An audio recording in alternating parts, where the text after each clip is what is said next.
Assalamualaikum warahmatullahi wabarakatuh. Perkenalkan, nama saya Astri Febrina, SPG MPD. Saya merupakan salah satu dosen tetap UMBES-nya di Prodi Agroindustri Pangan di Politeknik Negeri Samba. Pada kesempatan ini saya akan memaparkan salah satu mata kuliah yang saya ampu, yaitu Biologi dan Mikrobiologi Industri, di mana pembuatan video ini sebagai salah satu syarat dalam pembuatan PDD UKTPT sertifikasi dosen tahun 2024.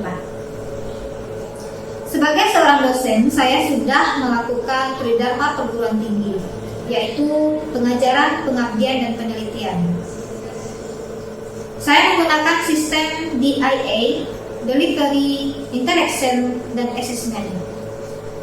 Delivery merupakan proses transfer ilmu kepada mahasiswa dengan menggunakan beragam materi pembelajaran untuk membantu mahasiswa belajar secara mandiri, sehingga materi tersebut bisa diterima oleh mahasiswa dengan baik.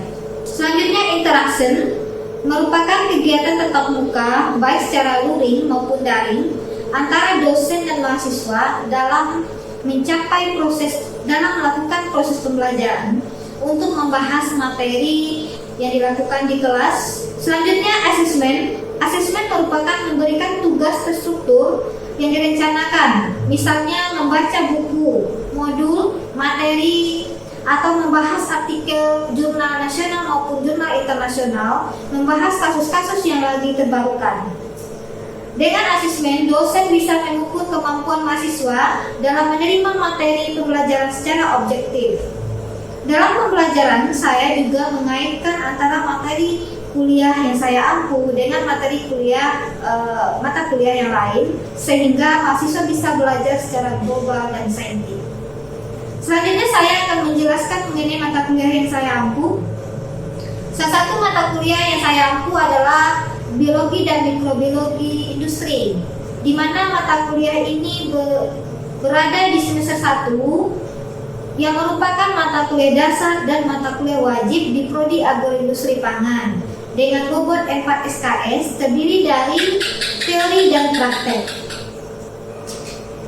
Mata kuliah ini mengkaji tentang sejarah mikroorganisme atau mikrobiologi, selanjutnya enzim, metabolisme dan fermentasi, sterilisasi mikroorganisme yang penting dalam industri pangan, kontaminasi dalam produk pangan, food disease, proses dan produksi hasil industri mikrobiologi secara tradisional maupun modern, seperti misalnya tempe, tape, kecap, bir, Yakult, yogurt, dan yang lain-lain.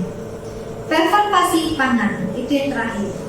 Di dalam mata kuliah ini tentu saja ada yang namanya capaian pembelajaran atau disingkat dengan CPL. Nah, CPL ini diturunkan dengan CPMK atau capaian mata kuliah. Kemudian capaian mata kuliah ini akan dijabarkan lagi menjadi sub CPMK, di mana seluruh CPMK sudah menggambarkan capaian dari lulusan prodi. CPL terdiri dari yang pertama, mampu menguasai dan memahami pengetahuan di bidang biologi dan mikrobiologi industri, pengolahan hasil pertanian, pengolahan produk yang memiliki nilai ekonomis. CPL yang kedua yaitu memiliki kemampuan dalam mengaplikasikan pengetahuan di bidang mikrobiologi pangan dalam pengolahan dan penyimpanan produk pangan, kontaminasi mikroorganisme, pengolahan produk yang memiliki nilai ekonomis. Selanjutnya, CPL dibagi menjadi beberapa CPMK. CPMK yang pertama, mahasiswa mampu menjelaskan konsep biologi pangan, mikrobiologi pangan dan penerapannya dalam dunia industri. CPMK yang kedua, mahasiswa mampu menjelaskan kaitan biologi dan mikrobiologi dalam industri pangan. CPMK ketiga, mahasiswa mampu mengaplikasikan pengetahuan biologi tentang penggunaan mikroorganisme dengan menggunakan ilmu biologi dalam pengolahan industri pangan.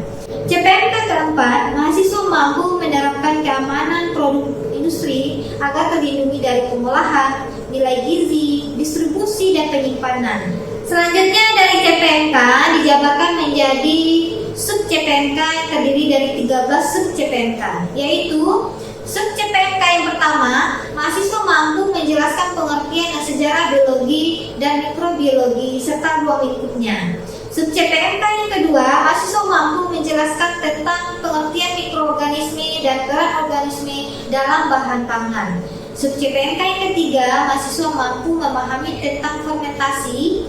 Sub CPMK yang keempat, mahasiswa mampu menjelaskan jenis-jenis mikroba yang berperan dalam pengolahan produk industri pangan. Sub CPMK yang kelima, mahasiswa mampu memahami konsep dan prinsip-prinsip sterilisasi alat dalam pengolahan produk. Sub CPMK yang keenam, mahasiswa mampu menjelaskan pengertian enzim, cara kerja enzim, dan struktur enzim. Sub CPMK yang ketujuh, mahasiswa mampu menjelaskan konsep dari metabolisme dan respirasi sel. Sub CPMK yang kedelapan, mahasiswa mampu menjelaskan tentang perkembangbiakan mikroba serta nutrisi pertumbuhan mikroba. Sub CPMK yang kesembilan, mahasiswa mampu memahami berbagai jenis bakteri pembusuk pada bahan pangan, olahan pangan, serta penyimpanan. Sub CPMK yang ke-10, mahasiswa mampu menjelaskan penyebabnya busuk bahan dan produk pangan. Sub CPMK ke-11, mahasiswa mampu menjelaskan tentang sumber kontaminasi pangan dan menjaga keamanan bahan pangan dari kontaminasi. Sub CPMK ke-12, mahasiswa mampu memahami tentang food disease. Sub CPMK ke-13, mahasiswa mampu menjelaskan tentang preservasi pangan. Dari sub CPMK tersebut terdiri dari 14 pertemuan di luar UTS dan UAS. Untuk mendukung pembelajaran, saya menggunakan berbagai jenis literatur seperti jurnal nasional maupun internasional, artikel, buku maupun e-book, serta YouTube serta kasus-kasus terbarukan yang ada di internet. Di mana penggunaan literatur tersebut bertujuan untuk mendukung pencapaian pembelajaran dengan ilmu yang terbarukan dan bisa dikembangkan dalam pembelajaran.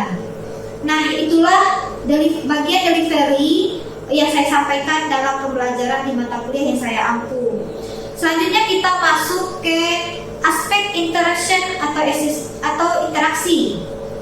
Adapun interaksi yang saya gunakan di kelas yaitu dengan metode SCL atau Student Centered Learning, di mana SCL ini merupakan proses pembelajaran yang menempatkan mahasiswa sebagai subjek sehingga akan mengembangkan minat menjadi lebih aktif, kreatif, dan inovatif.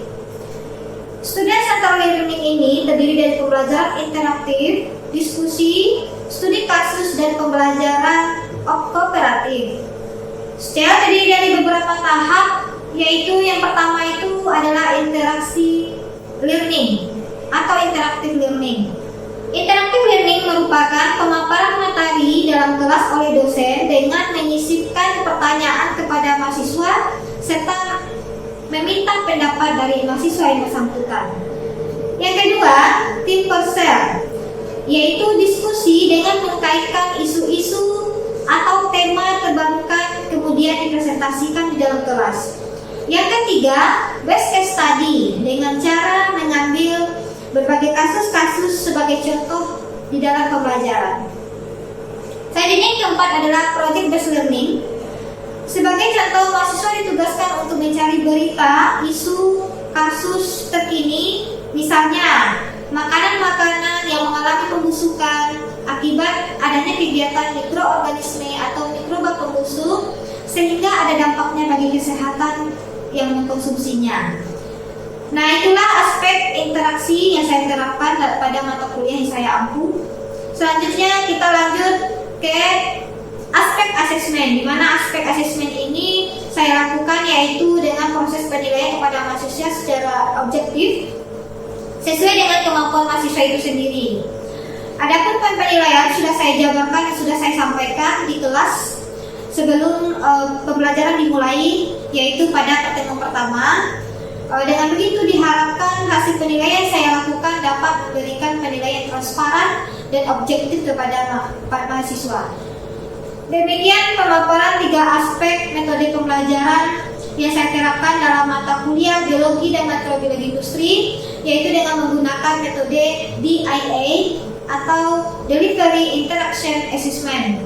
Selanjutnya saya akan menampilkan proses pembelajaran secara luring di dalam kelas yang saya lakukan. Selamat menyaksikan. Assalamualaikum warahmatullahi wabarakatuh.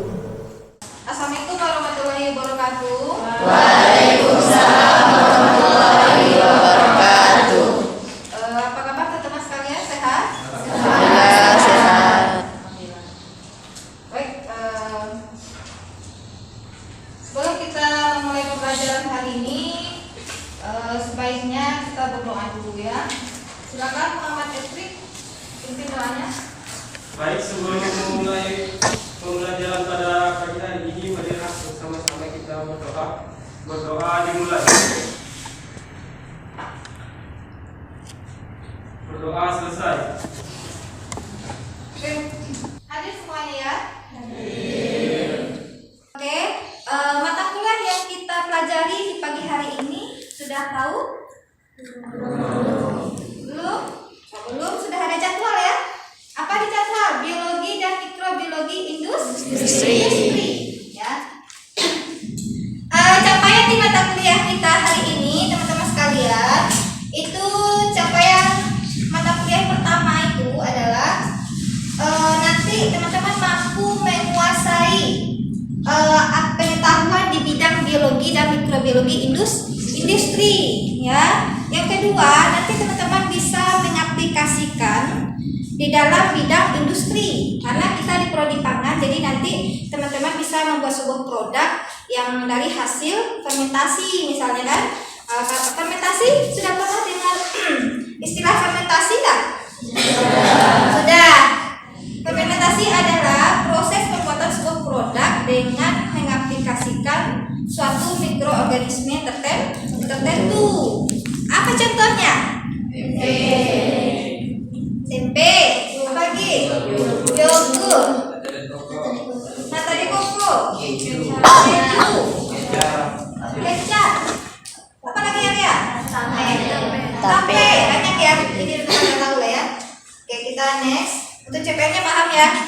Deskripsi mata kuliah kita di mata kuliah biologi dan mikrobiologi industri ini adalah yang pertama itu nanti teman-teman akan mempelajari, ini kan pertemuan pertama ya. Jadi pertemuan pertama adalah teman-teman mempelajari tentang ruang lingkup mikrobiologi industri terlebih dahulu. Setelah itu nanti tentang enzim, ya, metabolisme, ya, proses metabolisme pada reaksi-reaksi fermentasi, ya. Setelah itu sterilisasi.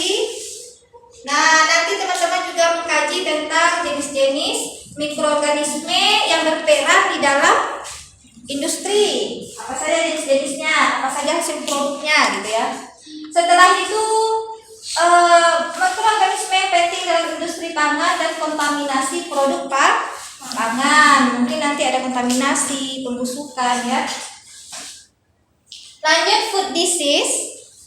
Proses dan produksi hasil industri secara tradisional maupun modern ya, seperti yang saya sebutkan tadi ya. Lalu selanjutnya adalah preservasi pangan ya. Kira-kira ini deskripsi mata kuliah kita hari ini. Ada yang ingin ditanyakan? Tidak ada? Oke. Ini coba teman-teman perhatikan gambar di depan. Ini gambar apa kira-kira? Ada flagellanya ya, ada kayak apa namanya rambut-rambut pili-pilinya ya. Apa? Bakteri. Jadi dari bakteri ini teman-teman sekalian, apakah bakteri itu satu sel atau dua sel atau lebih? Satu sel ya. Jadi kita mulai ke apa namanya ke pembahasan mikroorganismenya. Jadi bakteri adalah satu sel. Coba teman-teman lihat di depan, ya, ini merupakan struktur bakteri. Nah, ini yang warna apa ini?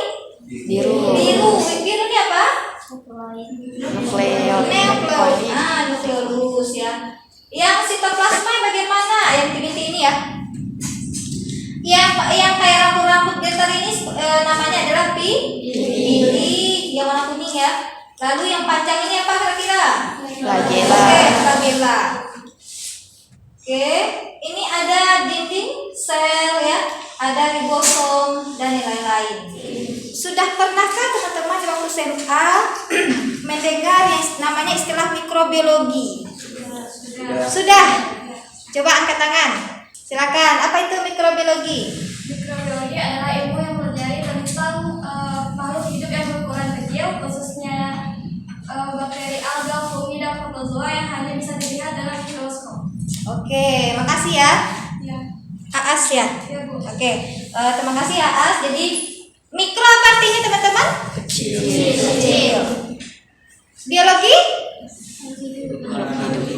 Makhluk hidup. Jadi mikrobiologi adalah ilmu yang mempelajari tentang makhluk hidup berukuran kecil. Jadi betul kata Aas tadi.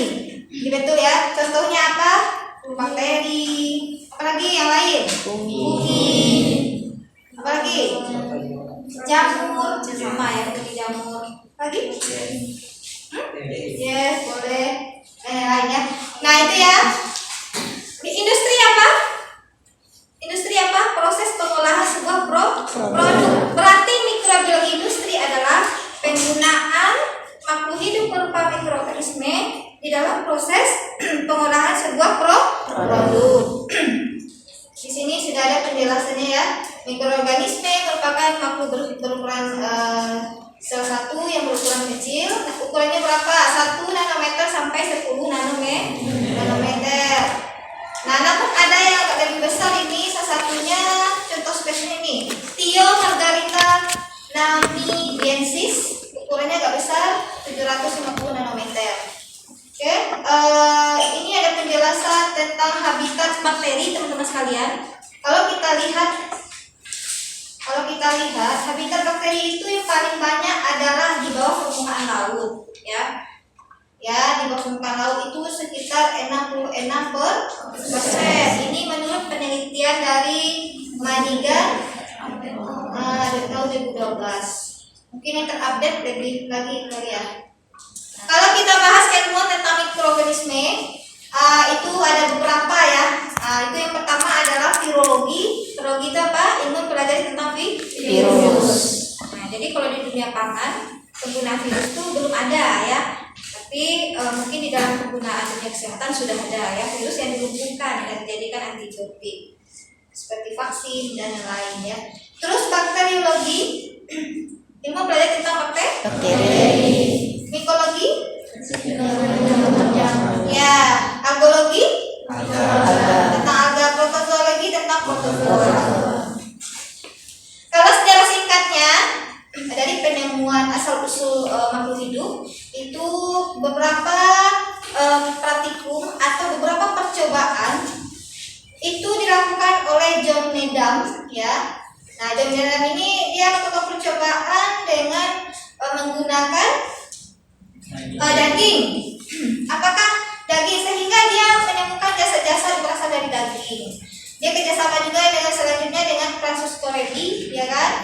Nah, Francis Corelli ini percobaannya adalah tentang hewan kecil dibawa oleh lalat pada ini ya, pada percobaannya pada daging juga ya, sehingga dia selanjutnya adalah Lazzaro Panzani dengan Les Pasteur. Mereka akhirnya dari beberapa 4 orang percobaan ini akhirnya menimbulkan lahirnya teori biogenesis ya. Kenapa Ibu kaji ini mikroorganisme? Karena mereka menyimpulkan dengan lahirnya teori biogenesis kalau makhluk hidup itu berasal dari makhluk hidup sebelumnya ya. Oke, sekarang Ibu tanya, bakteri itu terdiri dari prokaryotik dan eukaryotik. Apa sih bedanya? Ya, prokaryotik tidak mempunyai membran intri atau sel membran ya. Kalau prokaryotik memiliki. Oke. Ini kita bahas bakteri itu ada 2, Eubacteria dan Archaebacteria. Eubacteria itu ada berbentuk kopus, batang atau bacillus ya, spiral atau spirillum. Nah, dia uniseluler. Uniseluler tahu apa itu uniseluler, teman-teman? Lebih dari satu, ya, satu sel. Tulis dulu. Itu artinya satu. Nah, coba dilihat ini ada Diplococcus, ada Monococcus, ya. Nah ini bisa dilihat. Kalau Monococcus jumlahnya berapa? Satu. Ya satu ya. Berarti mono artinya satu. Coccus artinya bulat. Diplococcus berarti dua. Itu juga selanjutnya, ya. Nah ini kan ada yang berbentuk batang. Nah ada juga yang spiral seperti ini. Fungi itu kira-kira ada warnanya enggak? Kenapa tidak? Karena dia bukan termasuk pada tumbuh-tumbuhan, ya. Selanjutnya adalah kapang. Nah kalau kapang ini dia mempunyai ciri khusus teman-teman, yaitu yang ada namanya filamen yang mengandung di bawah, ya. Nah, kalau kapang itu digunakan di dalam pembuatan antibiotik, ya, seperti penisilin, dan juga digunakan di dalam pembuatan kecap. Lanjut kamir. Kamir ini merupakan makhluk uniseluler juga, satu sel. Nah ini kamir ini biasa digunakan dalam pembuatan roti. Seperti ini kira-kira teman-teman morfologi fungi, ya. Contoh spesiesnya adalah Aspergillus. Oke, ini merupakan fungi yang terdapat pada tempe, teman-teman. Ini nama funginya apa? Rhizopus oryzae. Rhizopus oryzae. Nah ini nama bakterinya adalah Clostridium acetobucillum, ya. Nah itu produknya apa? Produknya berupa larutan senyawa asetonbutanol. Nah ini bisa dimasukkan ke dalam pembuatan bahan kimia, ya. Lactobacillus lactis. Nah ini dihasilkan asam laktat. Bisa dibuat dalam produk pangan, ya. Atau formasi bisa juga. Nah ini bisa teman-teman perhatikan ya di sini. Kalau untuk pangan itu Saccharomyces capresis, ya. Nah ini menghasilkan gumnatan santan. Nah ini bisa dibuat pesta pangan, ya. Asam glutamat, mungkin kalau asam glutamat ini teman-teman sudah sering melihat di kemasan produk kalian mengandung asam glutamat, gitu kan? Nah itu ternyata dihasilkan oleh bakteri Sorinibacterium. Bakterium Glutamicum. Nah itu bisa, ini termasuk zat adiktif makanan atau zat penambah rasa, ya. Tadi kan bakteri ya, sekarang kapang atau jamur, ya. Salah satu jenis dari spesiesnya adalah Aspergillus niger. Nah yang dihasilkan adalah asam sitrat. Nah asam sitrat ini bisa dimasukkan ke dalam pembuatan produk pangan. Rhizopus oryzae. Nah ini dia menghasilkan asam laktat. Nah produk pangannya apa tadi? Nah tempe bisa. Nah ini ada beberapa teman-teman sekalian harap diperhatikan sumber pencemaran dari beberapa mikroorganisme di dalam bahan pangan, ya. Nah ini yang pertama adalah sayur dan buah-buahan. Nah sayur dan buah-buahan ini biasanya kan dia tumbuh di tanah, ya. Sumber kontaminasinya itu adalah tanah, ya, kotoran hewan, air, dan udara. Selanjutnya biji-bijian.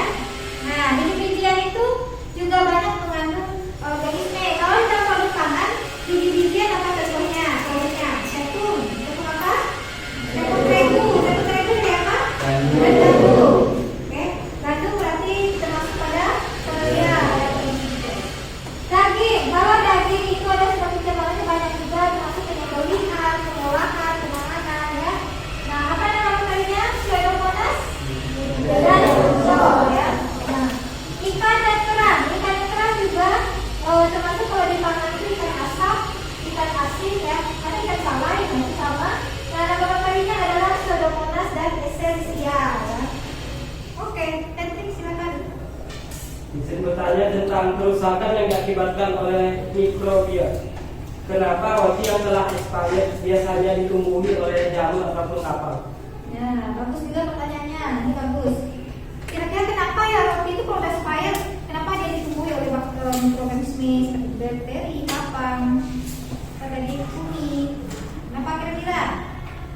Ada virus Daspayer. Kalau Daspayer berarti rotinya masa kondisi dari bagus dari bahan-bahan pembentuk roti itu sudah kadaluarsa gitu ya, sehingga itu bisa menjadi bahan tumbuhnya mikroorganisme. Nah, enzim-enzimnya nanti diuraikan, kandung-kandungan seperti protein, air, serta kandung-kandung pada tepung itu nanti diuraikan sama si kapang tadi, sehingga media tubuhnya itu sangat bagus untuk media tubuh si kapang atau jamur ya. Apa namanya tadi?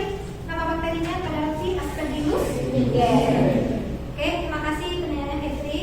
Mungkin masih ada yang ingin bertanya? Oke, silakan ke satu sana. Dalam slide terdapat tentang bentuk bakteri ya. Di sana terdapat nama bakteri yaitu Monococcus, Diplococcus, Sarcina, Streptococcus, dan Staphylococcus. Jadi kenapa nama bakteri itu di belakangnya coccus? Apa maksud dari coccus itu? Nah, ini juga bagus pertanyaan ini. Sudah satu sana. Kenapa sih harus fokus namanya? Kenapa tidak fokus atau kokis gitu kan? Atau kukis gitu ya? Nah, jadi kalau kita bicara atau belajar tentang biologi dan mikrobiologi industri, itu di dalam dunia biologi itu ada namanya bahasa Latin ya. Makanya di dalam bakteri itu dinamakan nama-nama Latin. Nah, jadi kokus termasuk bahasa Latin. Bacillus juga bahasa Latin, terus Spiridium juga bahasa Latin. Kalau kokus berarti artinya bulat. Nah, kalau monococcus berarti artinya satu bakteri berbentuk bulat, gitu ya. Kalau seandainya Diplococcus berarti dua, gitu ya. Nah, jadi kenapa harus fokus? Kenapa? Karena itu bahasa Latinnya. Fokus artinya bulat, itu ya. Satu ke sana. Oke, kita lanjut ke tahap terakhir yaitu di penguraian materi kita, yaitu mengambil kesimpulan. Mungkin dari pemaparan kita selama beberapa jam tadi, ada yang mau menyampaikan kesimpulan materi kita hari ini? Teman-teman sekalian, silakan. Siapa yang bisa? Silakan. Oke, mungkin Ibu tunjuk langsung kali ya. Ada yang bisa? Silakan. Baik, jadi dari kesimpulan tadi bahwa biologi industri dapat digunakan di dalam pengaplikasian bahan pangan. Selain itu juga bisa digunakan di dalam dunia farmasi atau obat-obatan. Nah, banyak kelemahan dari biologi yang tidak menguntungkan. Contohnya dari bakteri tadi ada salmonella, kemudian bacillus dan lain sebagainya. Dan yang terakhir adalah bahwa bakteri banyak terdapat di dalam penyimpanan yang dapat mengakibatkan pembusukan pada bahan pangan tersebut. Sekian dari kesimpulan tadi yang dapat saya sampaikan. Oke, terima kasih ya Bang Gusto. Mungkin boleh tepuk tangan. Oke, terima kasih ya Bang Gusto. Bagus kesimpulannya ya. Kalau tidak ada? Oke, kesimpulan kita hari ini adalah apa tadi? Mikrobiologi merupakan penyerapan ilmu di dalam dunia ya, mikrobiologi adalah penerapan ilmu mikrobiologi dalam dunia industri, yaitu salah satu contohnya dengan menggunakan produk-produk hasil fermentasi. Jadi bakteri itu ada yang menguntungkan dan tidak menguntungkan. Yang menguntungkan contohnya penerapannya dalam dunia apa tadi? Kata ada Gusto, dunia pangan, apa lagi? Farmasi itu kesehatan. Nah, kira-kira itu kesimpulan materi kita hari ini.